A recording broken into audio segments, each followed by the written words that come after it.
A very good evening, everyone. Today we have Vaishali Rai, a theatre and a voice-over artist, an actor and event host.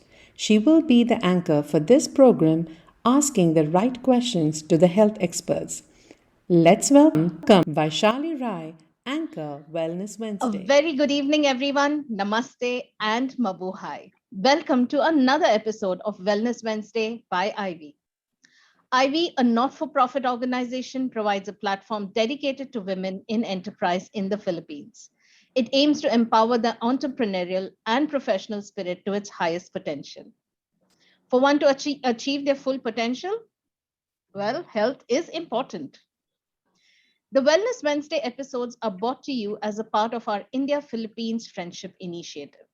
In our mission of creating health awareness every month, we will bring you a very well known medical expert with a brand new topic. All you have to do is ask the right questions in the comment section, and we will get the experts to answer them. Our previous episodes were well loved by our viewers, and for those of you who have missed these sessions, it is now available on our YouTube channel, the link of which is below. I would also like to request you, our patrons and supporters, to please share and spread these videos on every social media platform possible to help spread awareness. You never know how it could save a life. Now, today we bring to you another topic of relevance on healthy skin care. So join me today for an hour with Dr. Sejal Parekh, all the way from Gujarat, as we speak about skin care and the various aspects of skin as well. Dr. Sejal Parekh holds a postgraduate degree in dermatology from Government Medical College, Surat. She has been practicing dermatology and cosmetology since the last 18 years and successfully has been treating various skin diseases, STDs, nail, and health problems. Additionally, her forte is also to carry out various cosmetic procedures of skin rejuvenation like chemical peeling, dermabrasion, carbon peel, laser, photofacial, oxygeniofacial, PRP treatment, etc. So now, without further ado, let us now welcome Dr. Sejal Parekh.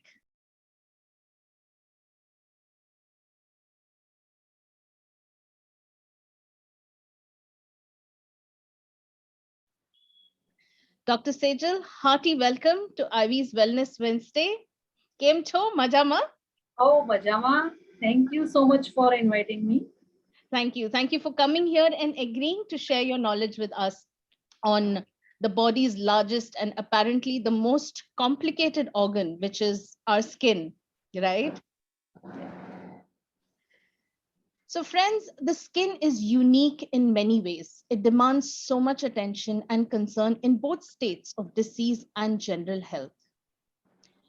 Doctor, you have your own derma clinic and you have been practicing for the last 18 years. So, what changes have you noticed in terms of skincare awareness and demand? Because nowadays there is a huge focus on skin health with fierce competition to have glowing, clearer, healthier, younger, fresher skin. So, what is your take on that, Dr. Sejal? Actually, you are right. Nowadays, people are so much aware about their skin care and health. But over the years, I have seen my practice that there is dramatic reversal of our attitude towards aging. Actually, what was earlier accepted as natural phenomena.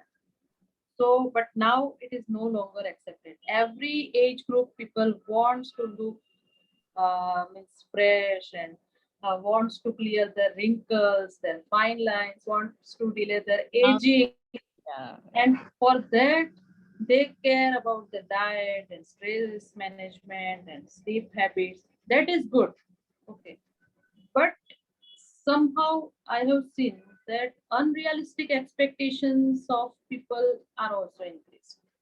That is wrong. That I want to be fair instantly, that is not possible because skin type is genetically determined. So it is because of social media pressure and mainly seen in younger age group. But overall, skin health maintenance is good to prevent any skin diseases. And if you want to look means fresh, young, that is good. So Right, right. That is so true that people do want to look younger these days, right? That is good.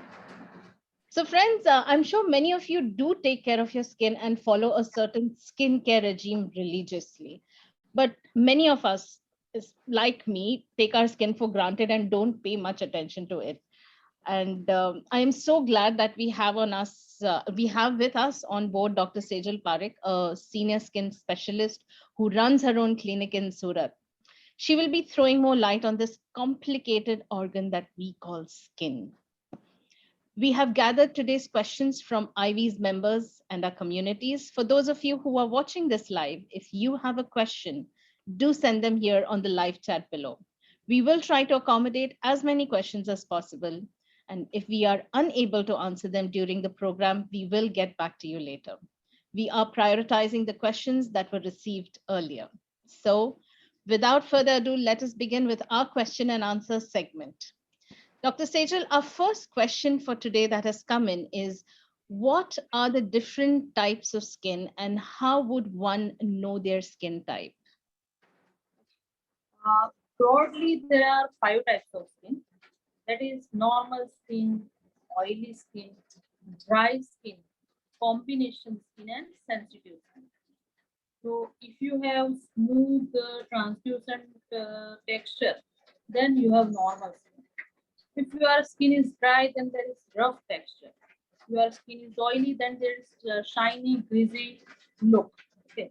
And if you are having combination skin, then T zone, that is forehead, nose, and chin area, are oily in nature, and remaining U zone, that are cheeks, are generally dry or normal. And fifth is sensitive skin. So sensitive skin is normally dry, but more prone to irritants. So it becomes irritated while coming in contact with chemical or any products. So these are basically 5 types of skin and how we evaluate. So there are mainly 3 methods. Uh, One is the oil absorptive tapes are available in market. Second is tissue paper method, which are generally mostly available at cosmetic centers. And information is written at the back of that tape. So you should follow like that. And third, most important is subjective evaluation. That is, patient that can evaluate by themselves that what skin type they have. So how? First, you should wash your face. Okay. Then pat dry with towel. Uh, then you look for feel and texture. If you have normal skin, there is no change after washing. Only smooth consistency will be there. If you have dry skin, then the feel will be rough and it will look dull. If you have oily skin, then it will look shiny and fill pores after washing. And combination T zone will remain oily, means greasy, and rest is dry. So this method we can evaluate the skin types. Okay, thank you for that, Dr. Sejal. Friends, if you do not know what kind of skin do you have, you just got your answer there of how to find out exactly what kind of skin and texture you have. So just wash your face and pat dry, and then you will find out. Doctor, okay, yes. So the next question that we have come is from a mother, and this is about pimples. It is very common in young adolescent boys and girls to have pimples. What really are these pimples, and how does one treat it? Actually, nearly 30 to 80% of adolescents are having pimples. Why? After puberty, in certain age, 13 to 14 years of age, that our hormones, that androgen, it becomes increase, and it will increase and it will trigger your oily glands that is beneath the skin, and it will create more sebum secretion, that is oil. So this excess oil with some dead scale, that is keratinocytes, and with some bacteria, it will clog the pores from inside as well as from outside, and that inner inflammation can lead to pimples. Okay. So people with oily skin require maximum care for pimples. Okay? And how we should means be careful for pimples. So first of all, you should wash your face daily, morning and evening, and even after exercise and sweating. And use always gentle foaming agent, means gentle foaming cleanser or face wash, which should be formulated for oily skin only. Okay. Don't use oil-based cleanser or any other alcohol-based cleanser. And don't use scrubbing agent. It will irritate your skin. And the most important is you should always use moisturizer even if it is oily skin, because if your skin will become dry, it will signal your oily glands to be, produce more oil, and it will increase the oiliness. So use moisturizer, but it should be sebum control and it should be water based. Okay. Third, you should always use sunscreen, because UV damage will also aggravate post pimple pigmentation. So sunscreen should be used in gel base, water base. It should not be used in lotion base.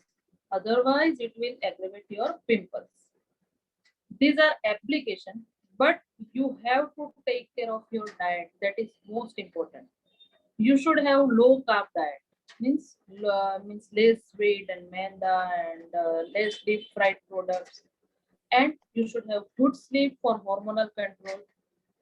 You should avoid tobacco or any other bad habits, because nicotine also will increase that acne. Okay, so these are means simple care for pimples. And for management, you should consult certified dermatologist, because according to grade and severity they will treat your pimples.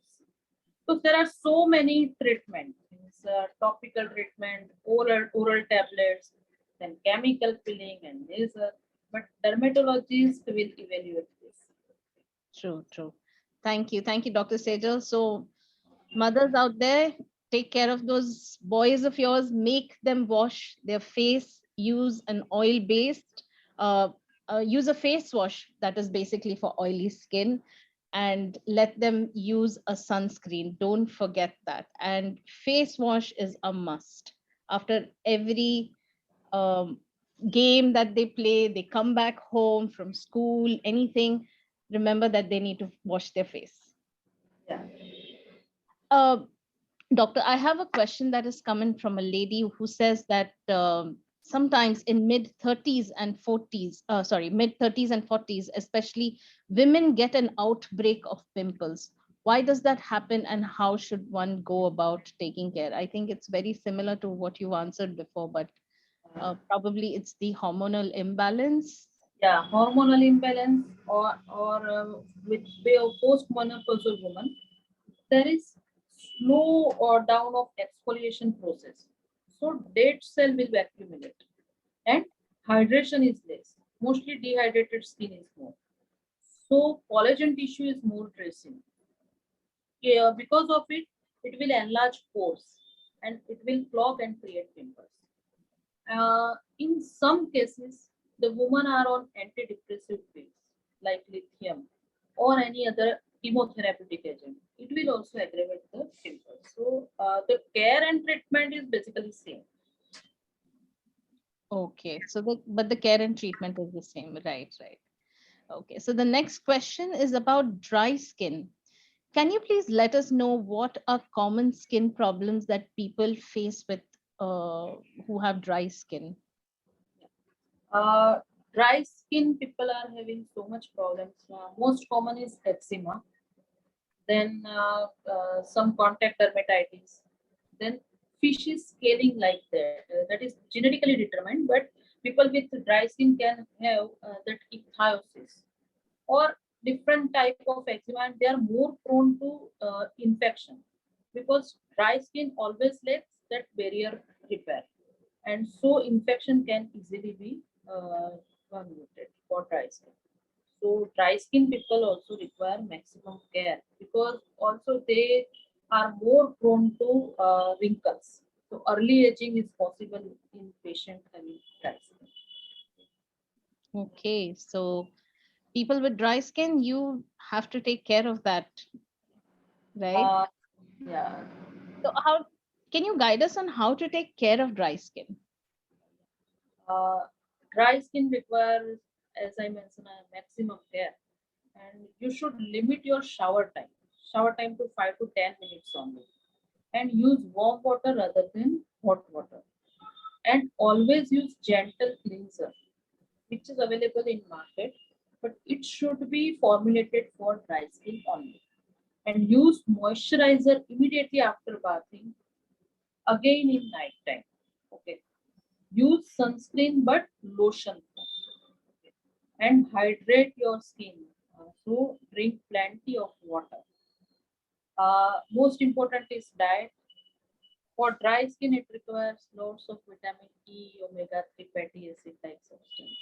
So you have to eat lots of walnut and green leafy vegetables. If you are non-vegetarian, fish is good. So you can take care of dry skin in that way. Okay, so your vitamin E and fatty acid is very important in the diet for Yeah. a person with dry skin. All right. And Next don't use question. exfoliative agent for dry skin also. That is also important. Oh, the scrub, right? Yeah.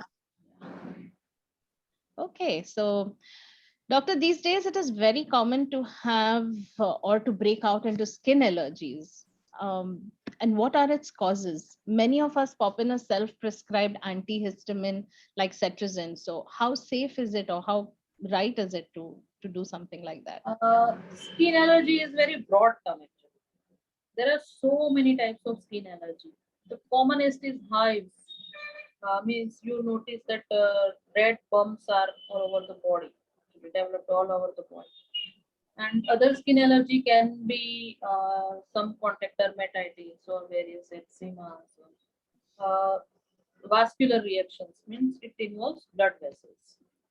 But most common is this hives, and for that you generally take that cetirizine tablet.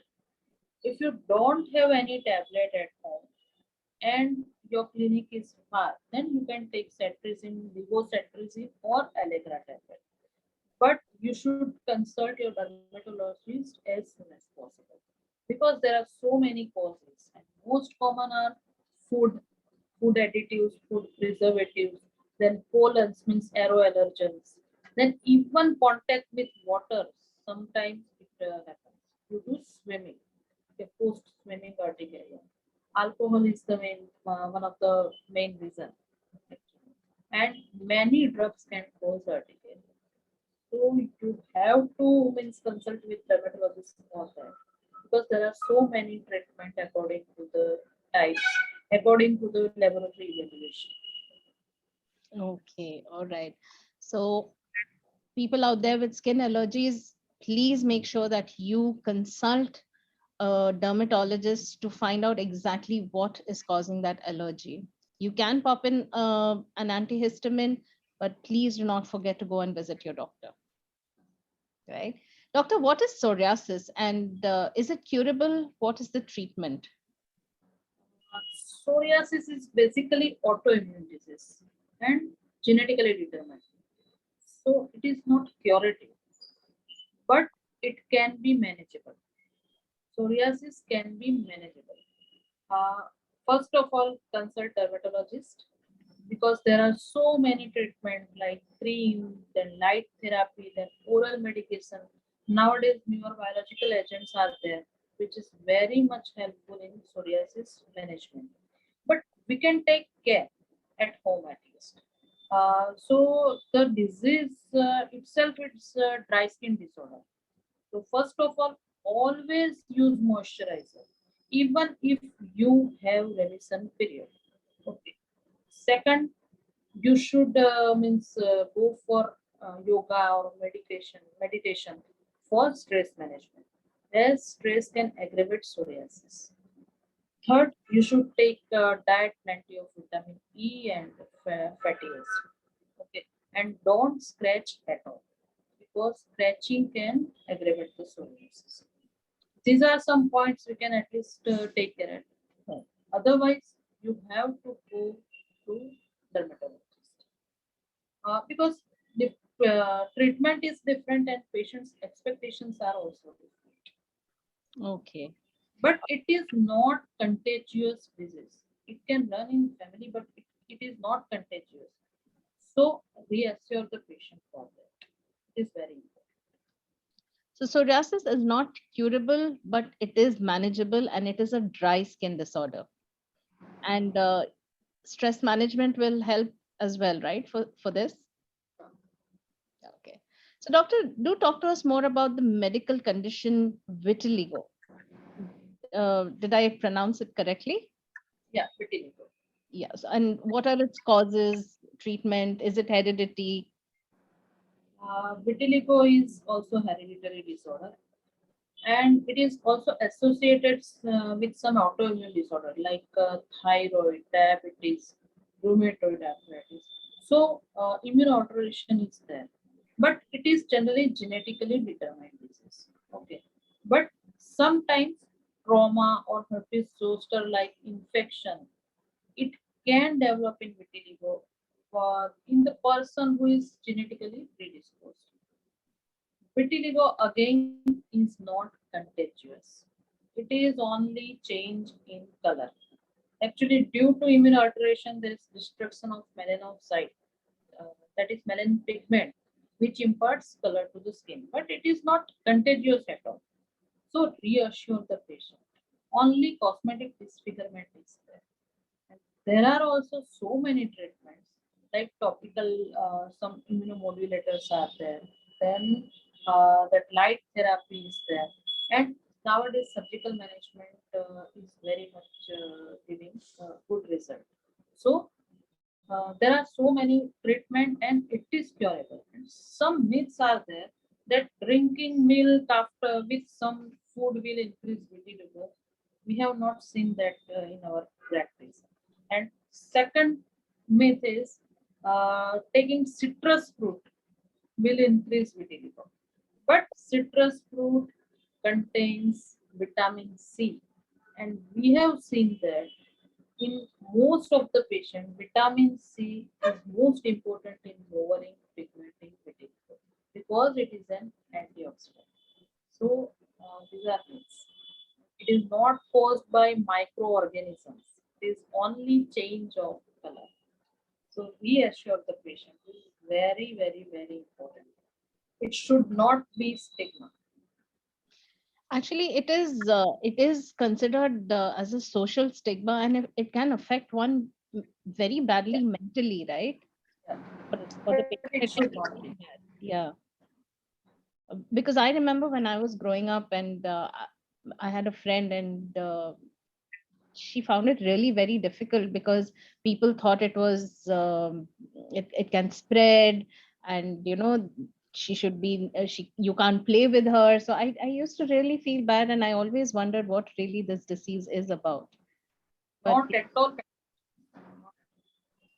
and there are a lot of treatment these days, which is really good news. Yes, yes. And there are cure also.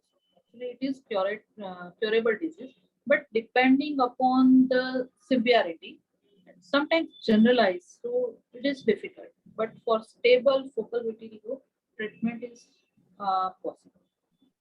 All right. So, audience and our friends, please do not fall for such myths. Uh, find out the actual reason behind it. It does not spread. It is just change in skin color. All right, doctor. Our next question coming in here is that skin health and gut health are correlated. Can you tell us more about that? What must one eat or drink to have a healthy, glowing skin? Yeah, actually, there are correlation between a good skin and gut health. I have noticed that when your skin is inflamed or irritated, then some indigestion is there. But direct linking is very much difficult. Sometimes it is very direct that eating peanut or after drinking milk, you have indigestion with hives, rashes all over the body. So it is directly related. But overall, it is very difficult. But in some types of eczema, that is atopic dermatitis, we have seen a very promising result after the use of probiotics, which are available in markets. So there are connection between gut and skin health. And what should we eat? So actually, for skin health, as earlier said, vitamin E is required, omega-3 fatty acid is required, vitamin C, carotenoids. Okay. Then there are phytoestrogens are there.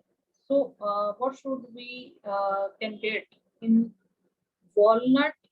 There is vitamin E, there is omega-3 fatty acid, which is very much helpful in preventing dry skin and of course in preventing aging. Second is bell peppers, that red and yellow capsicums, okay, and which are having beta carotenoids, vitamin C. So it can prevent against some UV rays, ultraviolet rays, which can damage our skin. Third is tomatoes. It also contains vitamin C, so it can impart glow to our skin.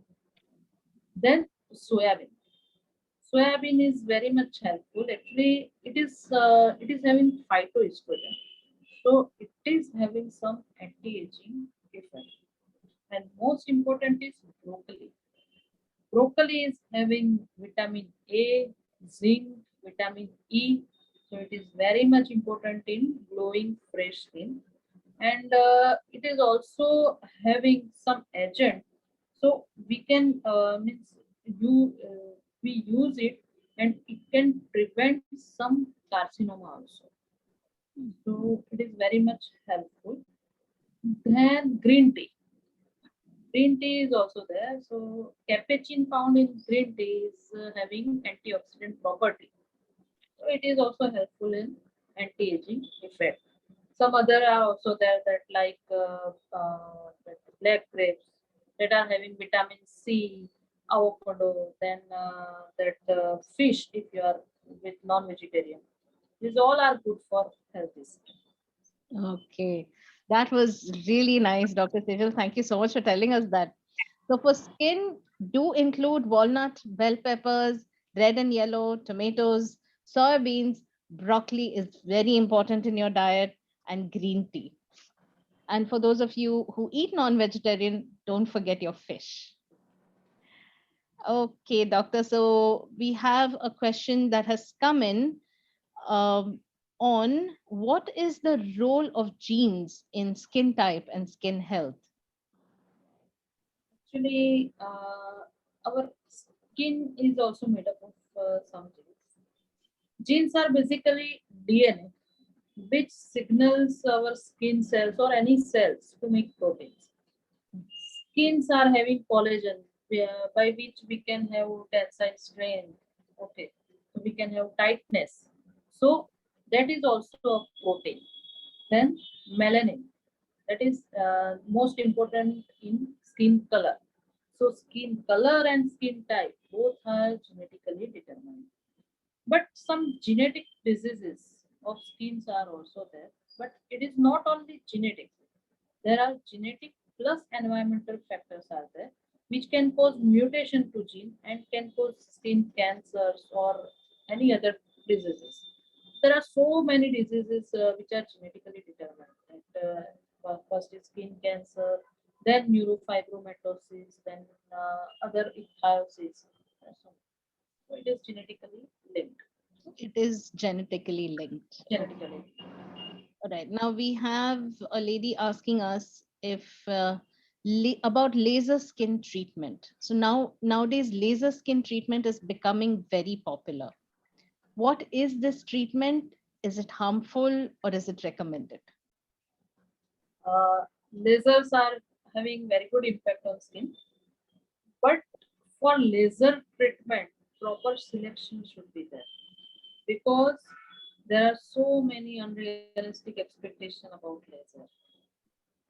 In each and every skin condition, we can't go for laser because it can create complications. So, first of all, for laser, you should consult only dermatologist and plastic surgeons, because there are so many beauty salon also having laser. But exact physics behind laser, I think they don't know. There are so many types of laser. The most common is this hair removal. So for that, diode laser treatment is there. Then Q-switch anti-YAG treatment is there. Then there are for skin glow lasers for skin glow. That is carbon field laser, Q-switch laser. Then for vascular lesion, that is hemangio, birthmarks, what Weinstein, reddish birthmark on the skin. For that also pulse diode lasers are there. And for laser, you have to consult properly and follow the instructions post laser, because there are so many medical treatments are also available. So you have to combine with that only. You can't go alone for this. Okay. So, friends, those of you who are trying to go in for a laser treatment, please understand exactly what goes behind it. See your dermatologist, see a plastic surgeon, and then take a call. Doctor, these days the market is flooded with beauty products and so many brands being sold as a promise for a better skin. So, what, according to you, should we look out for while selecting these products? There are so many products like moisturizers and sunscreens and body lotions and body wash, but some ingredients are very harmful to skin. So you should always watch for that ingredient. Look that like formaldehyde, like SLS, SLES, triclosan, mercury, paraben. There are so many ingredients which are harmful. So look for that ingredient that it should not contain this any of these ingredients. Okay. So always use product which is SLS, SLES free or paraben free. Okay, formaldehyde free, mercury free. Okay, and for hair color, you have to use PPD free and ammonia free. See, every color is ammonia free now, but PPD, that is paraphenyldiamine, that is most important that it should be PPD free. Okay.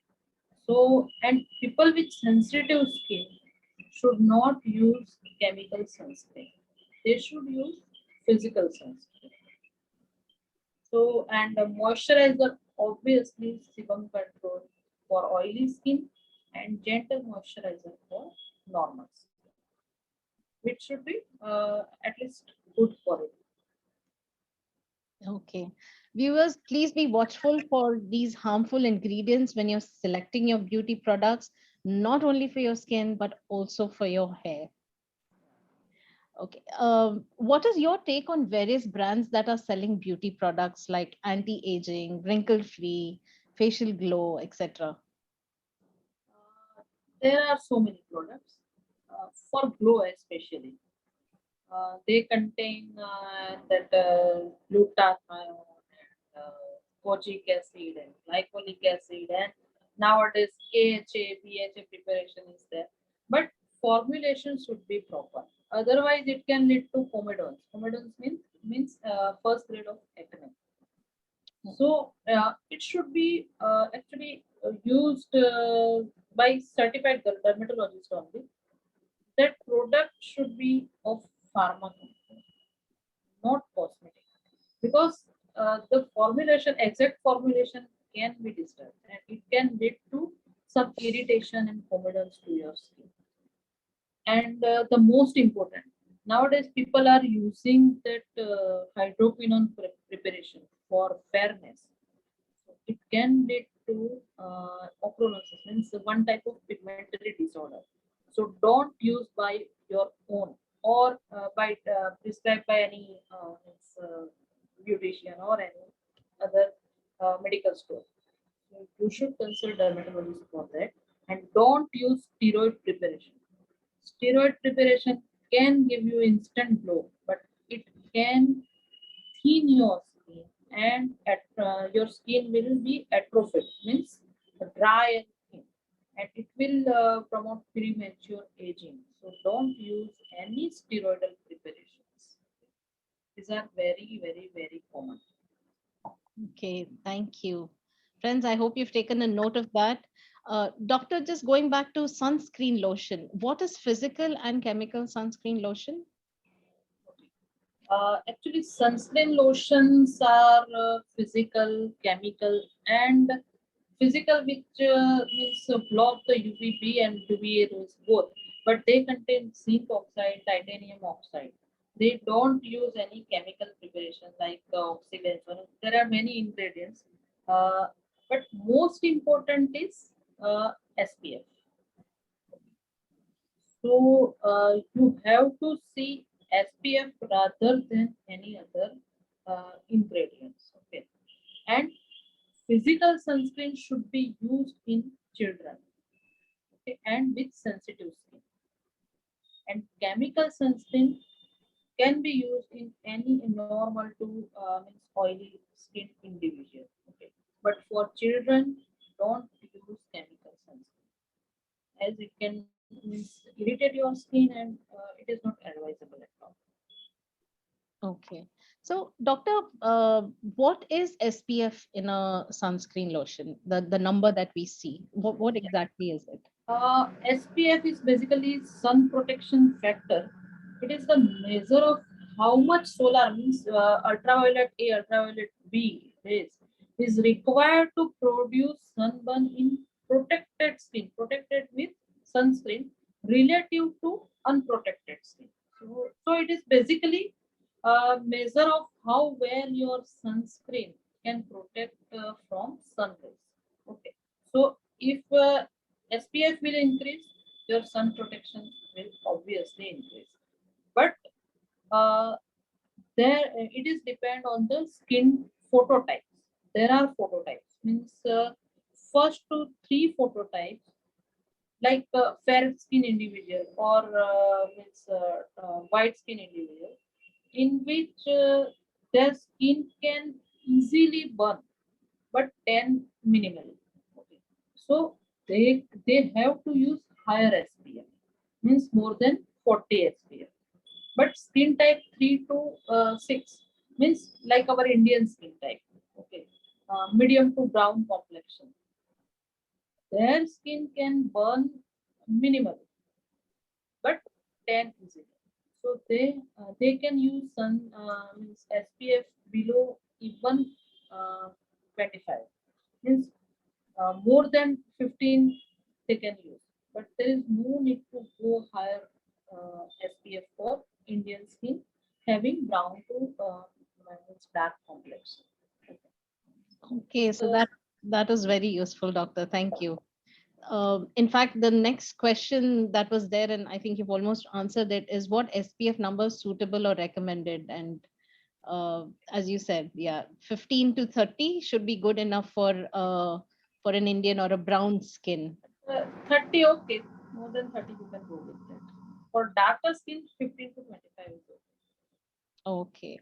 So, friends, do remember that physical sunscreen should be used for children and sensitive skin, and for fair skin can easily burn, and you need to use a sunscreen that is more than 40 SPF. Indian skin is okay. The brown skin, that is, you don't need more than 25. Doctor, since you have mentioned You can use more than 25, but not so much needed. it Okay. is not that needed. Okay. But only sunscreen is not required. With sunscreen, you have to go for physical protection. That is, you should cover your clothes and you should have broad brim hat. And it is very important and mostly taken care between 10 to 4 because maximum UV radiation is there. Okay. So it is very important. So yeah, so not to completely rely on your sunscreen lotion, but do take care as well. Doctor, can you give us some tips for the common person as to how to read labels of beauty products, especially on things that one should be aware of? Yeah, actually, first of all, products should not contain multiple ingredients and watch for some ingredients which should not be used means without the prescription, like steroids, steroid like metamethasone, fluticasone, clobetasol. There are so many steroids, but these are common. Then second is hydroquinone. Third is mercury. Okay. And fifth is paraphenol diamide.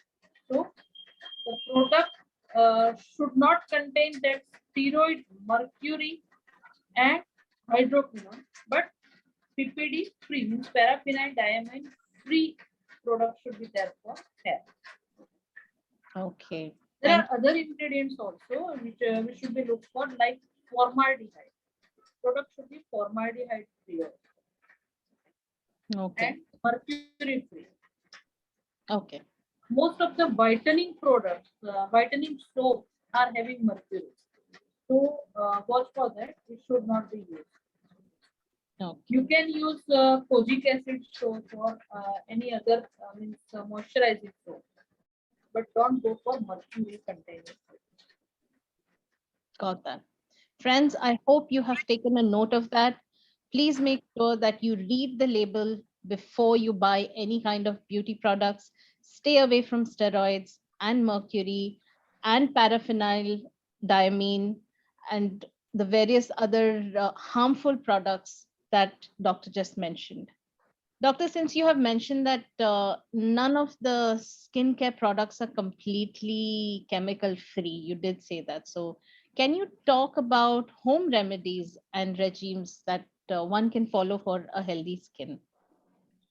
Uh, yeah, home remedies are very much useful, but not everything from kitchen can protect your skin. Okay. Uh, some of the ingredients we can use, like turmeric, turmeric and aloe paste. Turmeric is having antiseptic property, and aloe vera is having anti-inflammatory property. So we can use it on acne. Then tea tree oil. Tea tree oil is a very good cleanser for acne. Same way neem oil. Neem oil is also a very good cleanser for acne, as it is having good antiseptic property. Then we can use the paste of curd, honey for tanning, as curd is having lactic acid. So it is having mild peeling agent, and honey is somewhat moisturizer. So both properties can be utilized for tanning. Then you can use cabbage paste with vinegar for tanning. Okay. And for puffiness, you should use that cucumber paste, because it is also having some mild peeling agent and it is useful. For sun protection, if you don't have sunscreen or if you don't want to go with sunscreen, then oil is good. Coconut oil is good. Okay, with ice massage. Okay. Then for dry skin, almond oil is very nice. Almond oil before bathing. After bathing, you should use some moisturizer. So Oh, these are some home remedies we can. these are these are so wonderful. Thank you so much for these tips. I hope viewers out there you have made a note of this. If you have not, this video will be shown again. In fact, it will be available on our Facebook page. You can click on it anytime to get back to these remedies. That brings us to the end of today's question and answer segment, Doctor. Just a few take home messages that we have that we have taken today. So today's session was very informative and I definitely learned a lot. And today's takeaway key points are the routine to be followed for oily skin, proper cleansing, sebum control or oil-free moisturizer and gel-based sunscreen. Routine for dry skin, limit shower time and used oil-based moisturizer and sunscreen lotion. Consume food rich in vitamin C, A, omega 3 fatty acids like walnuts, bell peppers, tomatoes, broccoli, soybean, fish, etc. Stable and focal vitiligo can be curable and not communicable. Hair color should be paraphenyldiamine and ammonia free. Use the right sunscreen and be aware of the SPF numbers. For lighter skin, SPF 40 and above, 30 SPF for dusky skin, and SPF 15 to 25 for darker skin. So that is for today, and we have concluded today's session. Dr. Sejal, thank you very much. It was so informative. I have taken a lot from today's session. So thank you so much for giving us your time. Thank you. All right. So friends, that was Dr. Sejal educating us on how to take care of our skin, something that we either take for granted or some of us think we know it all. I do hope that from today, I can stick to a healthy skin regime and be more mindful as to what goes on my skin and in my gut. Do share this video of awareness and help us spread the word globally. And concluding today's episode, we have the next episode coming up on mental health. Do mark your calendars and don't forget to tune in on the 5th of October, 7 p.m. for the next episode of Ivy's Wellness Wednesday. Watch the space for more details, and you can send in your questions on the topic right here on this page. Do keep asking your questions and we will get the answers for you. Until then, take care, stay healthy, stay safe, and stay well. And most importantly, educate and spread awareness, because a better I is a better we. This is me, Vaish, your host for Wellness Wednesday, signing off. Good night and namaste.